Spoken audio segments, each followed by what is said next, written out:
오늘도 말씀을 통해서 같이 함께 은혜를 나누겠습니다. 성경은 66권으로 되어 있습니다. 성경이 몇 권이요? 66권입니다. 구약 성경은 39권, 그죠? 39권이에요. 그 다음에 신약 성경은 27권입니다.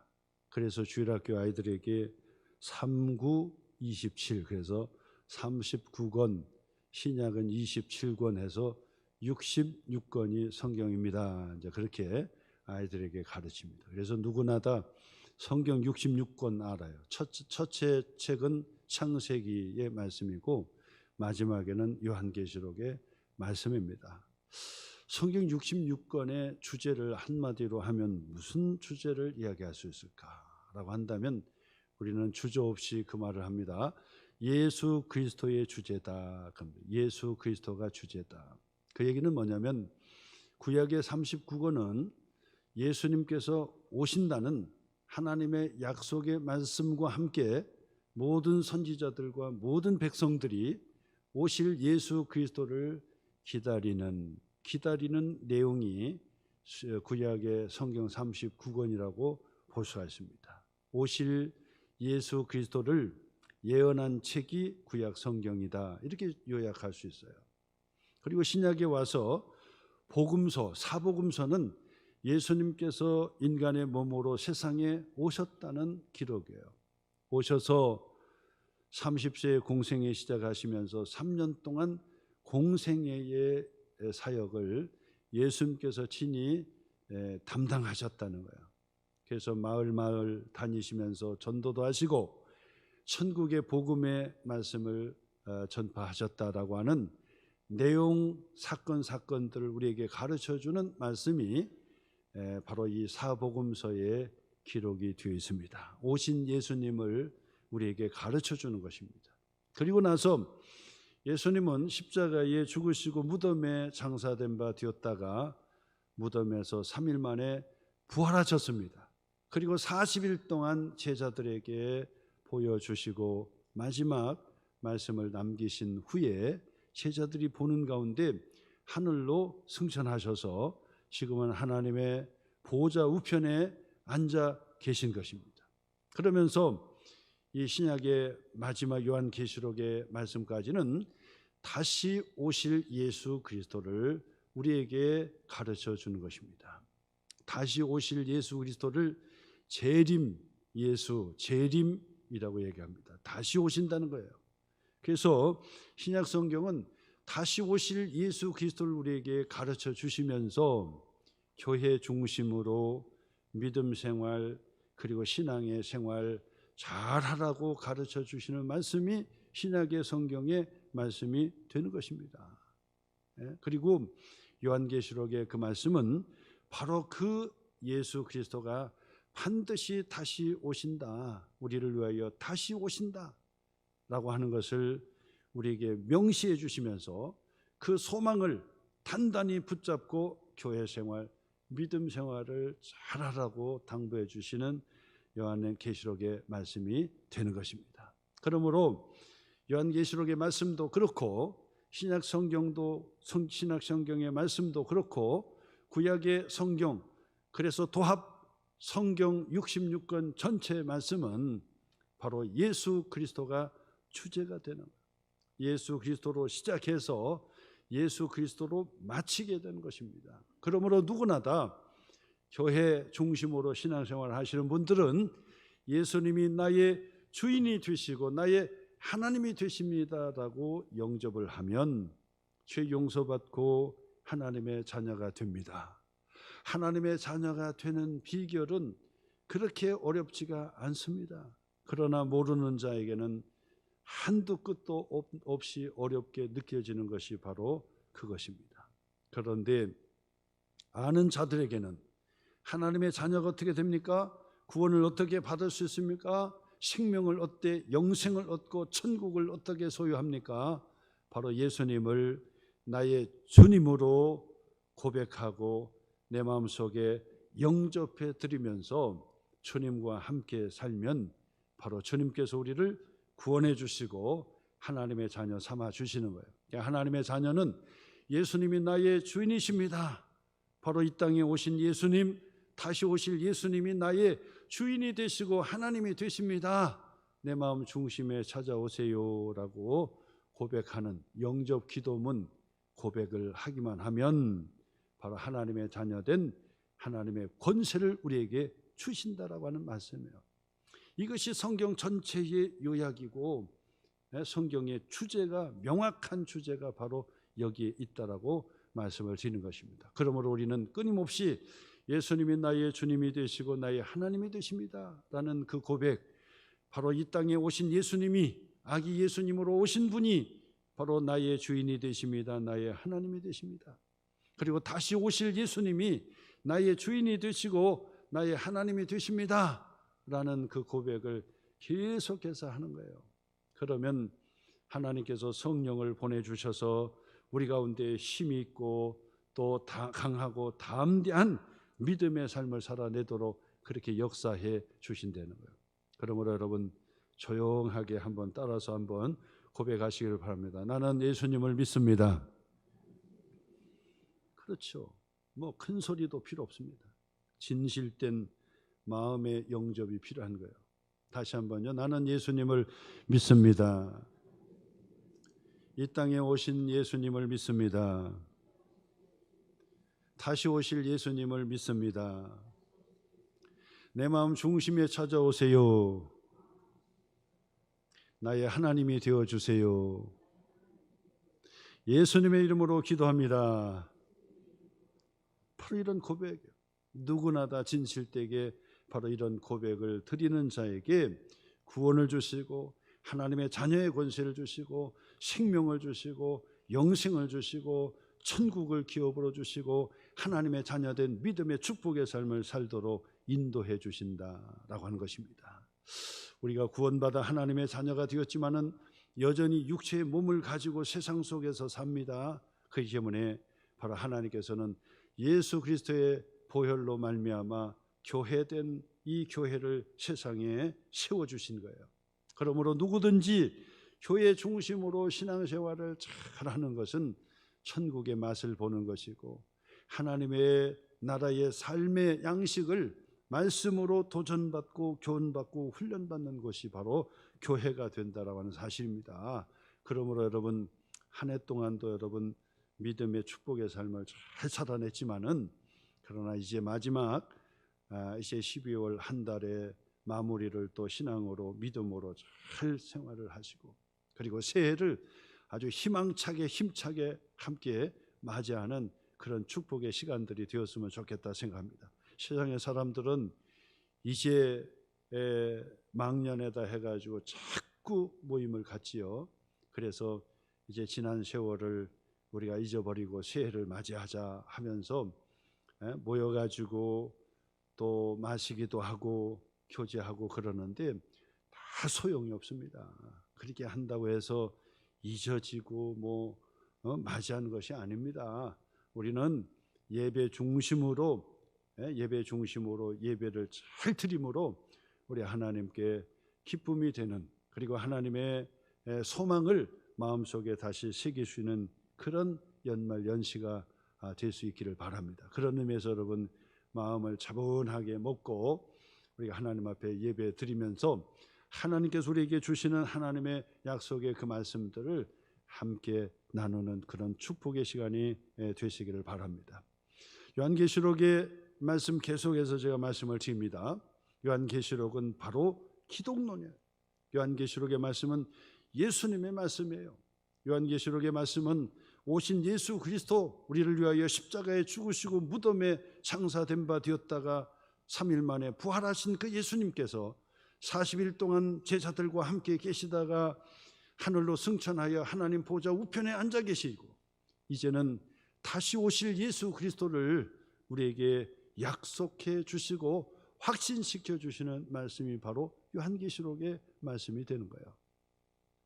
그러므로 요한계시록의 그 말씀은 믿음 생활 잘하고 교회 중심의 신앙생활 잘하려고 하는 사람들에게 무한한 위로의 격려의 말씀이 요한계시록의 말씀이 된다는 거예요.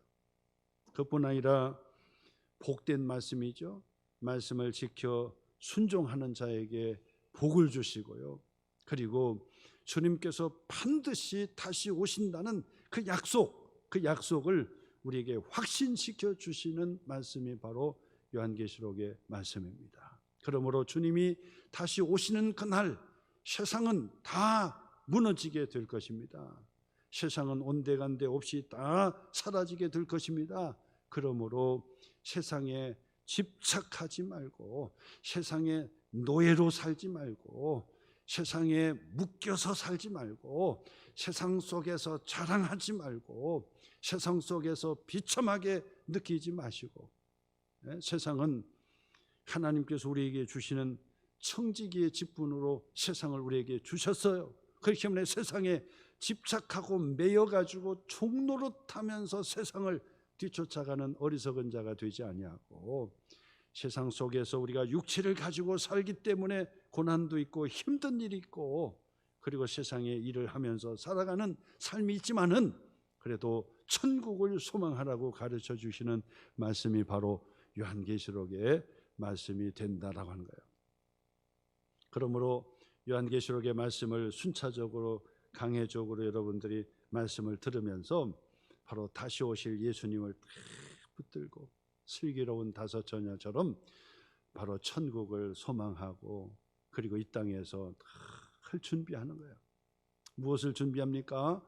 더디 오시는 바로 이 신랑을 맞이하는 슬기로운 다섯 처녀처럼 등불을 준비하시고, 그 다음에 그 등불에 기름이 떨어지지 않도록 기름을 많이 준비하는 거예요.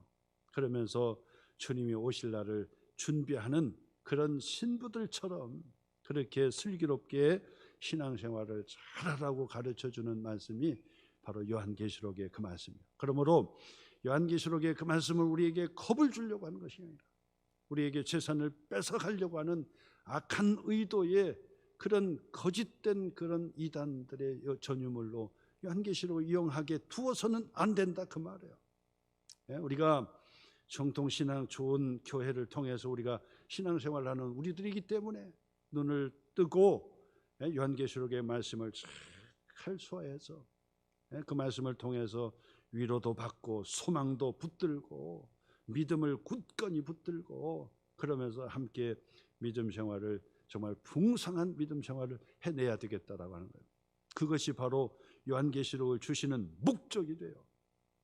그래서 요한계시록을 통해서 겁을 먹는다든지, 요한계시록의 말씀을 통해서 두려워한다든지, 요한계시록의 말씀을 통해서 우리가 다른 길로 가면 안 된다 그 말. 교회 중심의 신앙생활을 잘하고 위로받고 풍성한 하나님의 축복의 삶으로 늘 기쁨을 선택하고 감사를 선택하고, 나는 예수 그리스도 안에서 나는 행복하다. 아무리 힘들고 막 그래도 나는 예수 그리스도 안에서 나는 행복하다. 기도할 수 있는데 왜 근심 걱정하느냐. 근심되는 일이 있고 걱정되는 일이 있으면은 주님 앞에 기도하게 되고, 좋은 일이 있으면은 하나님께 감사하고 찬양하게 되고, 그래서 기쁨과 감사를 다 선택해가지고 나는 예수 그리스도 안에서 행복한 사람이다.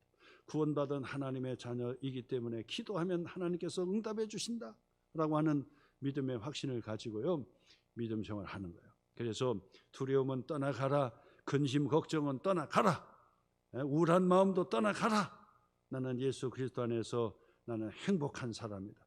내게 능력 주시는 자 안에서, 바로 다시 오실 예수 그리스도 안에서 나는 무엇이든지 할 수 있다.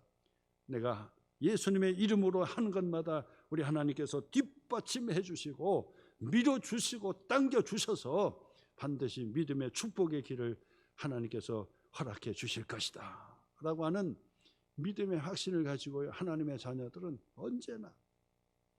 언제나 어깨를 탁 피시고 얼굴도 환하게, 우리 소망교회 오시는 분들은 그냥 얼굴이 그냥 천사처럼 얼굴이 환해요.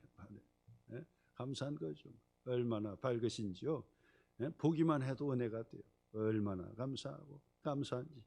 그래서 그런 믿음의 축복의 삶, 하나님의 말씀이 도대체 뭔지를 확신만 하다면은 이 말씀으로 참 기쁨이 돼요. 저 이단에 가보면요, 뭔가 막 분주하게 막 열심을 내는 것 같아도 얼굴 보면 그냥 그늘이 져 있어요. 뭐가 그렇게 막 쫓기듯이 막, 응? 뭔가 뺏기면 안 되는 것처럼 막 그렇게 한단 말이야. 근데 우리 교회 오면은 그냥 얼굴이 환하고 편안하고, 그 신앙생활 편안해요. 하나님께서 우리에게 주시는 거예요. 힘든 일이 있지요. 어려운 일이 왜 없습니까? 그러나 그 한 가지 붙들고 하나님 앞에 기도하기 시작하는, 하나님께 기도해서 응답 받고 문제 해결 받으면서, 그러면서 주와 함께 신앙생활 하는 것입니다. 그것이 바로 요한계시록 우리에게 주시는 말씀인데, 보세요. 얼마나 위로의 말씀이 되는지 보세요. 요한계시록 4장의 말씀부터 5장에 이르기까지 천상의 예배를 우리에게 잘 보여줘요. 천상의 예배를, 천상의 예배를 보여주신다고요. 하늘문이 활짝 열리고 사도 요한은 성령의 감동을 받아가지고 반모섬에 갇혀있는 신세, 반모섬에 갇혀있는 신세였는데 영적으로 성령에 감동되어 하늘이 열린 것을 보았단 말이에요. 눈이 열리고 귀가 열려졌어요. 그래서 음성이 들리기 시작했어요. 올라오라고 하는 음성을 들었어요. 그리고 나서 그 눈을 열어서 보니까 하늘에 문이 열리는데 천상의 그 예배의 광경이 확 펼쳐지는 거예요. 그렇다면 천상의 예배의 광경을 보면서 누가 가장 위로를 많이 받았겠습니까? 당연히 사도 요한이 1차적으로 가장 위로를 받았지요. 그곳에서 위로를 받은 거예요. 자기의 육체의 몸은 비록 반모섬에 갇혀서 있지만은, 그리고 열악한 환경 속에 예배를 드리고 있지만은, 그러나 천상의 예배가 동시에 이루어지고 그 천상에서 바로 이 보좌에 앉으신 성부 하나님께서 우리의 예배를 흠양하여 주시고 그 예배를 기뻐 받아주신다는 그 광경을 확신하게 되니까 1차적으로 사도 요한이 은혜를 받고 위로를 받게 됩니다. 위로를 받게 됩니다. 그리고 나서 이것을 기록해 가지고 초대교회에 편지를 썼잖아요. 이 기록을 읽어보면서 초대교회 성도들이 위로를 받아. 천상의 예배에 우리가 함께하고 있구나. 예배를 그 예배의 광경을 그들이 그 말씀을 통해서 보게 되는 거예요. 위로를 받게 되는 거예요. 오늘 이 시대에도 마찬가지로 요한계시록 4장과 5장의 말씀을 강의를 들으면서 여러분들에게도 그 천상의 그 예배, 사실 사도 요한이 표현했던, 보좌에 표현했던 거 보세요. 벽옥 같고 홍보석 같고, 그리고 무지개가 보좌에 둘려 있는데 녹보석 같고 막 그 얘기하는데, 이거는 하나님의 천상의 예배에 그 황홀했던 그 광경에 턱도 없습니다. 사실은요. 인간의 볼 수 있는 최고의 화려했던 것으로 보석으로 말해주는 것뿐이지 어떻게 그 천상의 예배를 이 정도로 볼 수 있습니까? 턱도 없는 겁니다. 아마도 사도 요한 같은 경우는 그 광경에 막 정신이 없었을 겁니다. 근데 그것을 소개해주고 기록해줘야 되기 때문에 기록한다는 것이 벽옥과 홍보석과 녹보석이라고 하는 그런 보석으로 이야기할 것이지 그것이 아니다 그 말이에요. 그 이상의 아름다운 그 광경이 펼쳐졌다라고 하는 사실이죠. 얼마나 감사합니까? 24 장로 누군지 여러분 거기다가 얘기할 필요도 없어요. 해석할 필요도 없어요. 내 생물이 그 하나님 보좌 둘레에 있었어요. 그 다음에 바다가 그 안에 펼쳐졌어요. 그뿐만 아니라 천군 천사의 나팔 소리와 함께 이 천사들이 천천만만의 천사들이 성가 대원이 되어가지고 막 울려 퍼지는 거룩하다 거룩하다 거룩하다 울려 퍼지는 그 찬양의 그 광경들 상상해 보세요. 상상이 안 갑니다. 상상이 안 가. 바로 그 아름다운 천상의 그 예배의 광경을 우리에게 다 보여주면서 위로해 주시는 거예요. 그 천상의 예배가 반드시 회복이 되는 때가 온다. 그러므로 지금 우리가 지상에서 드려지는 부족하고 열악한 그 환경의 그 예배에 투덜대지 말고 예배의 중요한 것을, 중요성을 가지고 그 마음과 뜻과 정성을 다하고 바로 성령에 감동되어서 영과 진리로 하나님 앞에 예배를 드리라고 하는 것을 우리에게 가르쳐주는 말씀이 아닙니까? 예? 그 광경을 통해서 우리에게 위로해 주시고 예배를 소중하게 여기라고 가르쳐주는 말씀으로 계속 이어진다 그 말이에요. 자, 그런데 5장에 가가지고는 특별한 한 사건이 벌어지게 돼요. 한 사건이. 무슨 사건이냐면 그 예배의 광경을 막 너무나도 기쁘게 그 광경을 딱 바라봤던 사도 바울이요, 사도 요한이요, 갑자기 땅에 엎드려 가지고 크게 울기 시작했다라고 하는 사실이에요. 무슨 일일까요? 천상의 예배가 펼쳐지는데, 그리고 그 천상의 예배를 우리에게 가르쳐주고 보여주고 있는데 갑자기 그 사도 요한은요, 그 천상의 예배의 그 광경 속에서 그 사도 요한이요, 무릎을 꿇고 땅에 엎드려 크게 울기 시작했다라고 하는 거예요. 이것이 중요한 거예요. 이것이. 왜 울었을까? 왜 울었을까? 오늘 성경은 그것을 우리에게 이제 가르쳐 주는데 아주 드라마틱하게 가르쳐 주는 거예요. 드라마틱하게. 여러분, 성경은 이렇게 드라마틱하게 우리에게 가르쳐 주는데 바로 이 요한계시록의 그 말씀에 바로 이런 내용들을 보지 못하고 자꾸 딴 데 자꾸 해석한다고 딴 데로 빠져버리는 거예요. 그러니까 이게 중요한 것을 놓쳐버린 거예요. 중요한 것을. 사도 요한이 크게 울었다는 것이 중요하거든요. 그것이 중요한데 요 본문은 찾지 못하고 자꾸 딴 데 자꾸 그 해석하려고 하다 보니까 3000% 빠지게 되는 거야. 내용이 뭔지도 모르고 핵심이 뭔지도 모르는 거예요. 오늘 성경 1절 말씀 보세요. 내가 보았다. 누굽니까? 사도 요한이 천상의 예배의 광경을 샅샅이 지금 보고 있는 거예요. 보고 있었다는. 보좌에 앉으신 이 성부 하나님입니다. 예배의 찬양과 경배를 받으시는 바로 성부 하나님의 보좌에 앉으신 이, 근데 그 보좌에 앉으신 성부 하나님께서 오른손에 두루마리가 있었다는 거예요. 두루마리가 잡혀 있었다는 거예요. 그 두루마리는 뭡니까? 지금으로 얘기하면 책이에요. 책. 두루마리 책이요. 책. 오른손에 두루마리 책이 잡혀져 있었다는 거예요.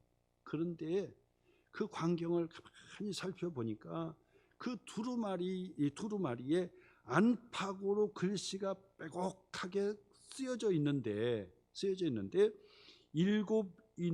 봉하였더라. 그래서 7인으로. 여러분, 인으로 봉했다 그 얘기는 뭐죠?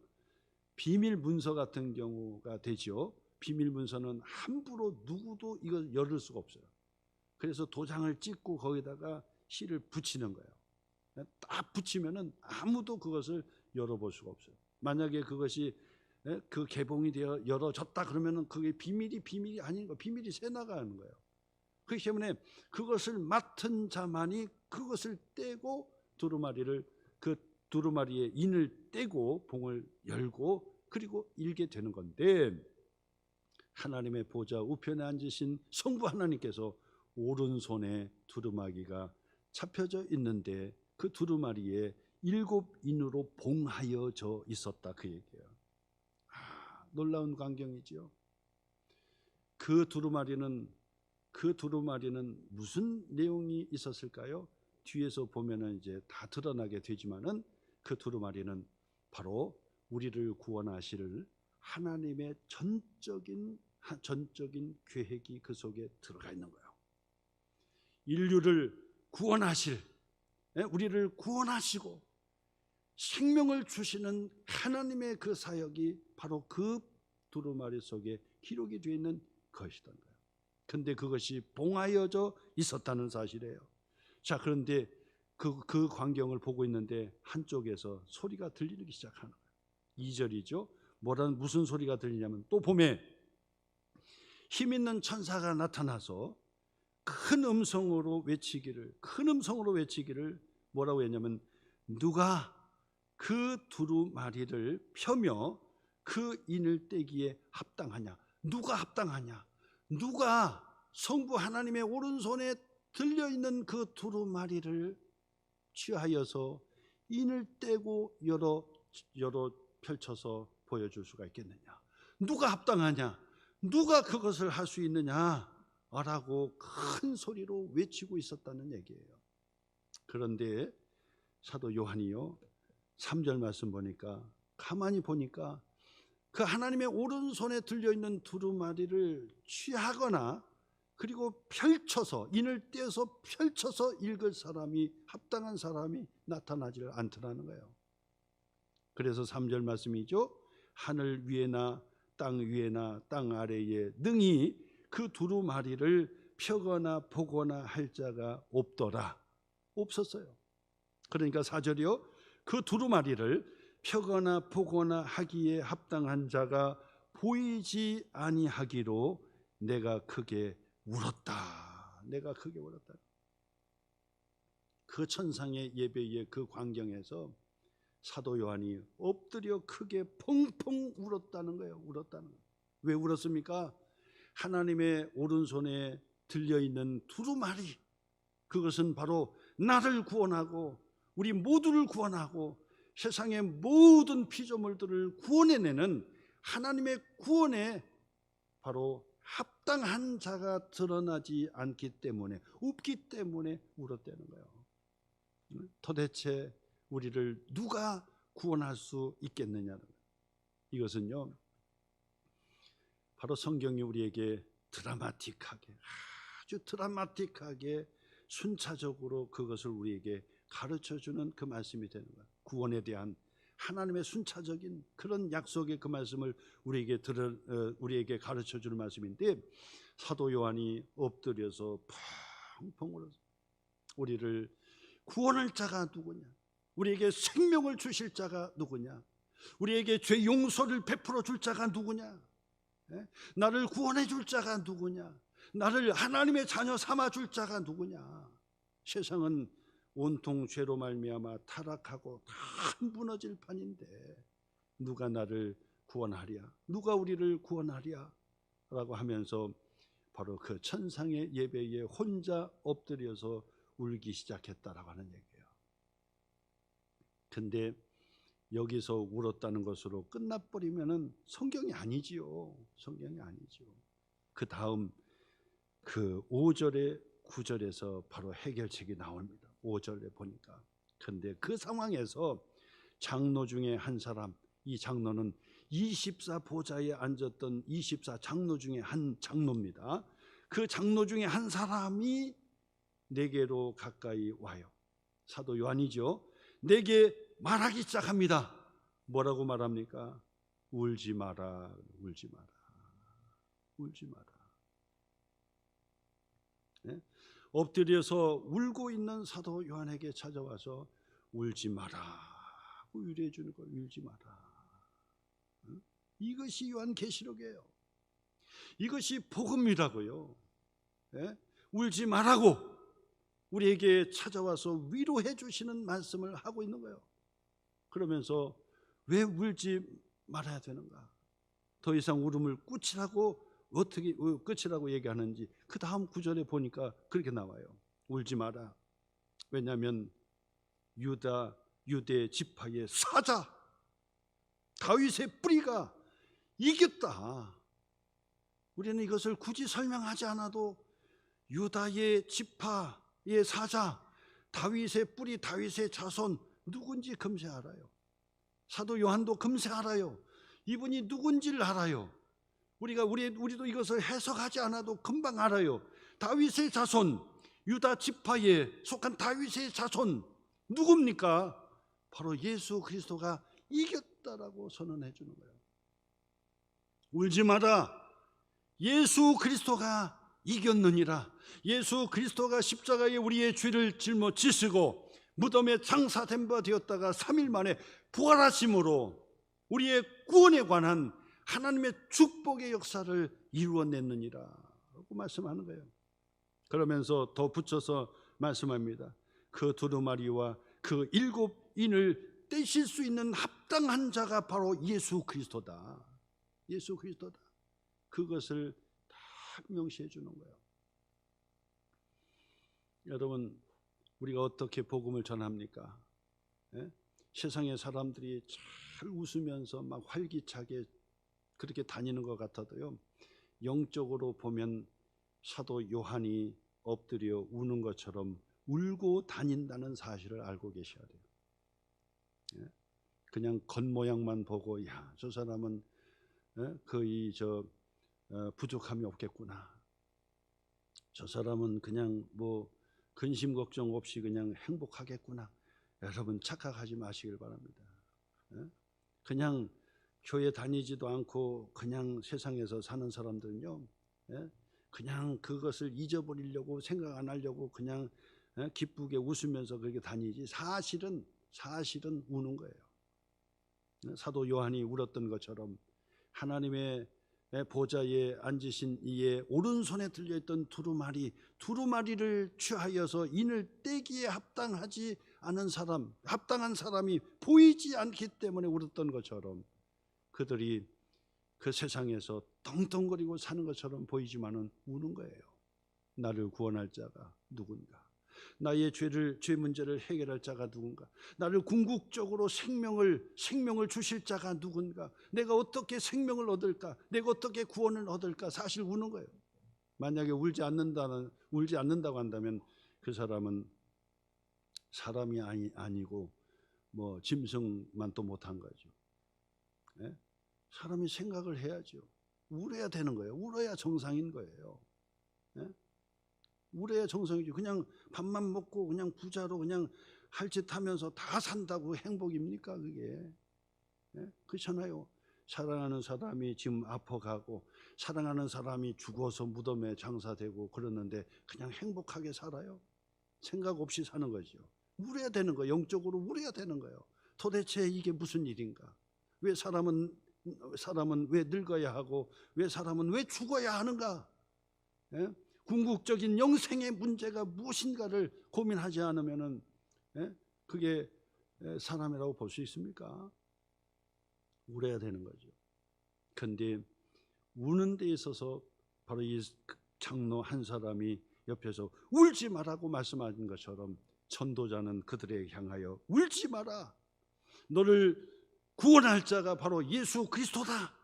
예수 그리스도가 너의 죄를 대신하여 십자가에 죽으심으로 너의 죄를 용서해 주시고 생명을 주시고 하나님의 자녀 삼아 주시고 천국의 생명을 바로 너에게 주시게 될 것이다. 이것이 복음 전하는 거 아닙니까? 전도자가 하는 거 아닙니까? 장로가 사도 요한에게 울지 마라, 울지 마라. 이것이 중요한 본문. 여기다가 여러분 표시해 놓으셔야 돼요. 이게 중요한 거예요. 울지 마라. 왜? 예수 그리스도가 이기셨느니라. 예수 그리스도가 나의 죄를 대신하여 십자가에 치셨느니라. 무덤에 장사된 바 되었다가 3일 만에 부활하셨느니라. 바로 예수 그리스도가 나를 위하여 부활하셨느니라. 누구든지 예수 그리스도를 믿는 자는 구원을 얻고 영생을 얻게 되는 것이다. 사도 요한이요, 눈물을 닦고 고개를 들고 그 광경에 쳐다보는 거예요. 그랬더니요, 6절 말씀부터 그러잖아요. 내가 또 보니 보좌와 내 생물과 장로들 사이에 한 어린 양이 서 있는데 누군지 아는 거예요. 어린 양이 그 가운데, 그 보좌 가운데 있는데 누군지 아는 거예요. 어린 양이에요, 어린 양. 근데 그 어린 양이 어떻게 돼요? 그 어린 양은 일찍이 죽임을 당한 것 같더라. 그에게 7뿔과 7눈이 있으니 이 눈들은 온 땅에 보내심을 받은 하나님의 7영이더라. 뒤에 해석할 필요 없어요. 그냥 넘어가는 거예요. 굳이 그걸 해석할 필요가 없어요. 근데 어린 양 그러면 그분이 누군지 알아요. 바로 예수 그리스도입니다. 일찍 죽임을 당한 십자가에 죽으신 바로 예수 그리스도라는 사실을 보게 되는 거예요. 보게 돼. 그렇구나. 바로 이 광경은요, 아주 드라마틱하게 성경의 주제이신, 성경의 중심이 되신 예수 그리스도를 우리에게 확증적으로 드라마틱하게 가르쳐주는 본문이 바로 이 본문의 말씀이 되는 거예요. 예수 그리스도를 통해서 나는 죄 용서를 받을 수가 있다. 예수 그리스도를 통해서 구원을 받을 수가 있어요. 예수 그리스도 외에 다른 구원을 우리를 베풀 자가 없어요. 그래서 울었던 거예요. 예수 외에 다른 사람이 없습니다. 우리를 구원해 줄 사람이 없습니다. 예수 그리스도가 나의 죄를 용서해 주십니다. 예수 그리스도가 나를 구원해 주십니다. 예수 그리스도가 하나님의 자녀 삼아 주신다는 거예요. 예수 그리스도가 다시 오셔서 천국을 완성해 주시고 영생의 축복으로 들어가도록 우리를 인도해 주신다라고 성경은 지금 우리에게 가르쳐 주는 거예요. 자, 이 광경이 다 펼쳐지니까 그곳에 내 생물 누군지 해석할 필요 없어요. 피조물들의 대표자들이에요. 24장로 누군지 굳이 얘기할 필요 없어요. 아무튼 지도자예요. 24장로 그리고 내 생물, 그 다음에 천사들, 천천히요 만만의 천사들이요 함께 어우러져서 하나님 앞에 예배를 딱 드리는데, 4장에서는 성부 하나님께, 창조 주인 되신 하나님께 찬양과 경배를 딱 드리고, 5장에 가서는 바로 우리를 구원하시기 위하여 어린 양으로 오셔서 일찍 죽임을 당하신 예수 그리스도, 바로 그 예수 그리스도를 향하여, 우리의 구원의 하나님이신 예수 그리스도를 향하여 찬양과 경배를 딱 드리는 장면이 바로 오늘 성경. 뒤에 다 보세요. 9절 말씀 보세요. 그들이 새 노래를 불렀다는 거예요. 새 노래로. 누구를 향한 새 노래입니까? 바로 우리를 구원하신, 바로 성경대로 이 5장의 말씀대로 한다면 하나님의 성부 하나님의 보좌에 앉아 계신 오른손에 두루마리, 우리를 구원해 주실 두루마리, 그 두루마리를 취하여서 7인을 떼시고 우리를 구원해 주실 예수 그리스도, 그 예수 그리스도를 찬양하고 그 예수 그리스도를 높여드리고 영광을 그에게 올려드린다라고 하는 그 광경이 또 펼쳐지게 된다, 그 말이에요. 그래서 12절의 말씀에서도 그죠? 큰 음성으로 이르되 죽임을 당하신 어린 양은 능력과 부와 지혜와 힘과 존귀와 영광과 찬송을 받으시기에 합당하도다. 그죠? 13절 중간에서도 그죠? 보좌에 앉으신 이 성부 하나님이죠. 그분에게도 예배, 경배, 찬양을 드리고, 그 다음에 두 번째로 어린 양에게, 예수 그리스도죠. 예수 그리스도에게 찬양과 존귀와 영광과 권능을 세세토록 돌릴지어다 하면서 바로 성부 하나님께, 그리고 성자 예수 그리스도 어린 양 예수 그리스도께 경배하면서 찬양으로 그 영광을 돌리는 천상의 예배의 광경이더라, 그 말이에요. 그랬더니 마지막 14절 내 생물이 이르되 아멘 아멘 아멘 하고 그 장로들은 엎드려 하나님 앞에 경배하고 예수 그리스도에게 경배하더라. 이런 광경이에요. 놀랍지 않습니까? 여러분, 예배가 뭡니까? 성부 하나님, 창조 주인 되신 하나님께 찬양과 영광과 존귀를 올려드리는 것이 예배예요. 예배가 뭡니까? 우리를 위하여 십자가에 일찍 죽임을 당하신 어린 양 예수 그리스도, 하나님의 오른손에 들려있던 두루마기를 취하여서 7인을 떼시고 우리의 죄를 용서해 주시며 또 우리를 구원해 주시는 바로 예수 그리스도에게 찬양과 존귀와 영광과 그리고 권능을 세세토록 받으시옵소서 하고 찬양을 드려지는 예배, 이것이 예배라는 거예요. 성부 하나님께 드려지는 예배, 예수 그리스도에게 드려지는 예배의 광경이 바로 4장과 5장에서 펼쳐져. 얼마나 감사합니까? 우리의 신앙생활은 바른 길입니다. 우리 하나님이 여러분 예배 가운데 다 그냥 위로해 주실 거예요.